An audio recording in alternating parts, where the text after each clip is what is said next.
Peace. Shalom.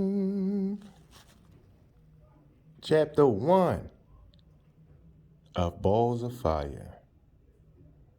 Searching for a unified science. Welcome to spring training. The Sphinx stares grimly, ominous, with questions. Her stony, blank, gray eyes tell nothing. Nothing. No single saving sign, no ray of light. And if I solve it not, my life must pay.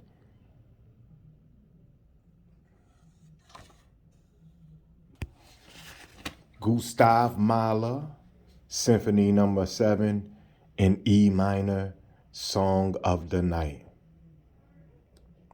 And before we start this, y'all check that out because that's some good classical music right there. So, nature operates by the basic phenomenon that a few will survive over the many. Historical power relations generally favor some of the species rather than all. This competition between the few and the many seems to center on the acquisition of money, land, food, and security. However, these struggles may be signs related to the survival of each individual's DNA. For the evidence from 5,000 years of human history supports that our creative imagination produces repetitive behavior with a genetic survival message that only preserves the DNA of some of the species, not all. This message may arise directly from our genome, the chromosomal apparatus that we all share.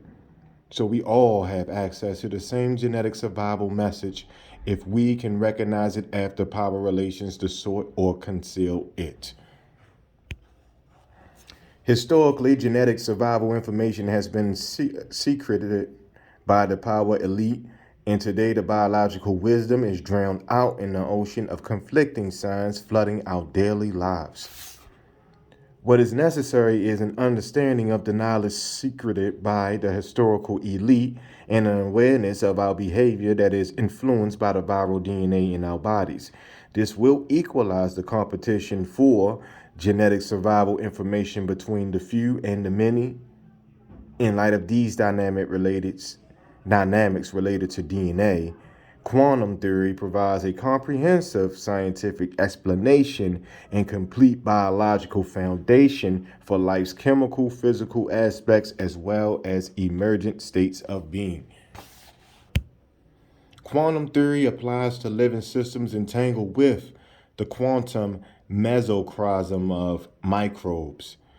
With approximately 3% of the human genome coding proteins for our bodies, about 97% have no obvious function. This DNA has been referred to as junk DNA or a cemetery of viruses, but many microbiologists believe it has a function.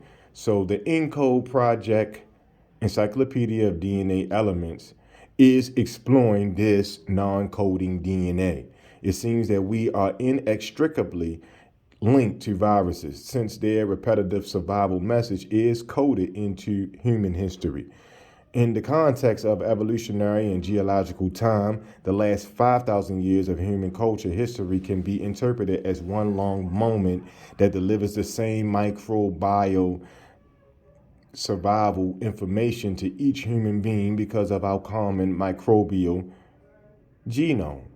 For example, randomly selected studies of diverse texts from Egypt, early China, early Christianity, and American Navajo Indians, reputable alchemists, modern genetic engineers, and many others all center on the same microbiological survival message that emerges at different historical times.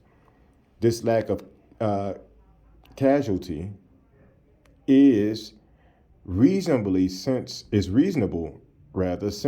research supports the game of meanings in our lives is a function of the sign action in our non-local genome that has a substance wave nature or application in space-time and the quantum domain. The evolution of society reflects the power game of meanings cast by our cellular chromosomal apparatus, the strategic information content, the survival message of the system of relations define an urgent need for morphogenesis, or the emergence of a unique form and structure for adaptability in the quantum domain. This is fertile ground for a unified science of life and death. The mysterious secret of our material existence. Ancient Egyptians texts describe the individual's soul functioning in a dwarf world of light and darkness at the death transition. If one replaces the word soul with DNA, the texts begin to make sense. Surprisingly, this journey of the soul at death veils a science about the passage of the individual's DNA into a world of photons, packets of light, and other quantum particles. The Pharaoh's secret for DNA survival at a death transition was to absorb energy by merging with a hydrogen bonded carrier molecule in the interstellar region of the Western Sun. They call this carrier molecule the sun god's ferry boat, and it seems very appropriate from a genetic engineering perspective because viruses often function as ferry boats, conveying DNA fragments into the cell for cloning. In fact, our genetic engineers have named the virus Ch.1 after the ferryman of Greek mythology who transported the spirits of the dead across the river Styx. Ch.1 is a bacterial virus or bacteriophage that can produce DNA fragments into the cell for cloning.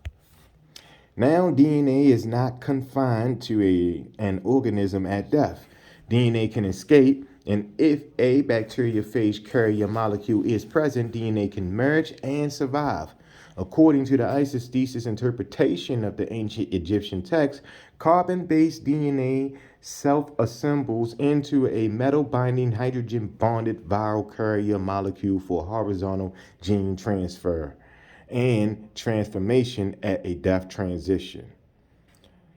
Once considered an extraordinary event, experimental documentation of HGT, the exchange of DNAs between species, in many specific studies supports significant gene shuffling in the domains bacteria, archaea, and eukarya, including plants, fungi, and human cells. Today, scientists recognize HGT, or horizontal gene transfer, as a common biospirit event and biology's next revolution. Since many of nature's laws are still veiled, it is clearly illogical to argue absolutely that HGT for human DNA is not possible after death based on the absence of hard evidence. At death, genetic barriers may no longer exist that will prevent DNA swapping evolutionary moves with a virus. Absorbing energy from sunlight boosts a molecule to a higher energy state, and then the molecule is not dissipated. That is, it does not lose free energy to waste heat. Physicist Richard Feynman understood that the absorption of a normal particle creates an antiparticle, or a particle moving backwards in time. Absorbing energy is the first chemical step in ancient Egypt's science to transform the pharaoh into the unique one who assumes a form which is unknown. In the Book of Caverns. So the ancient texts are talking about HGT and morphogenesis, or the development and emergence of a unique form or species at the microscopic level of DNA. Consider that if the first chemical step is possible, then the hydrogen sun and its electromagnetic spectrum should show the resulting absorption bands of carrier molecules. What we find is an electromagnetic field, or of diffuse interstellar bands or DIBs or wide absorption bands left by some mysterious molecules, according to the astrophysicists. For the last century, scientists have been studying these wide absorption bands, but they cannot identify the carrier molecule responsible for absorption features. Some think the mysterious carrier molecule at the visible wavelengths in space are dust grains, hydrocarbons, or small linear molecules. A recent study supports that the molecules that produce the bands have a large number of carbons and other metal atoms. This metal content suggests that the carrier molecules may be metal binding viral molecules with carbon related to organic molecules. This and other data supports the following thesis. Is this immortality?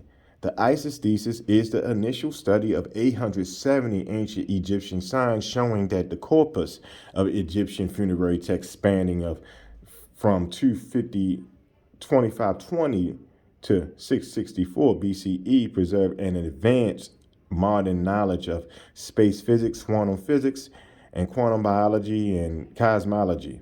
This is demonstrated in their least corrupted pyramid and coffin texts by the activities of their deities who represent bacterial and viral genes and proteins in the quantum domain of their region of dwarfs.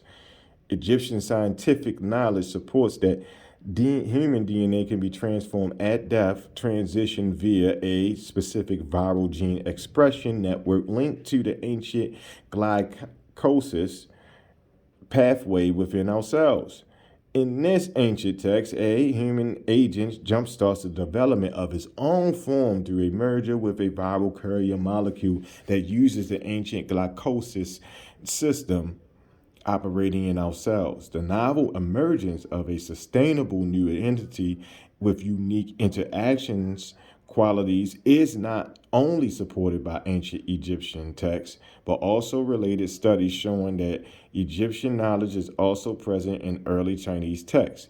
Navajo mythology and the cosmogony of Charles Peirce, the biophysics of Pierre Teilhard de Chardin, William Blake's unfinished masterpiece, The Four Zoases, Christianity, and many other sources, see King's articles. So one could easily say that ancient Egyptian mythology conceals an evolutionary science, as does the religion of Christianity. The evidence supports that literature, artwork, architecture, ritual, grain, architecture, milk production, religion, and other human behaviors are signs and patterns identifying a dynamical viral system for human DNA transformation. Thus, a modeling relationship exists between a complex bacterial virus and human beings. What is emerging in a science of life and death that may achieve a disciplinary unity of knowledge.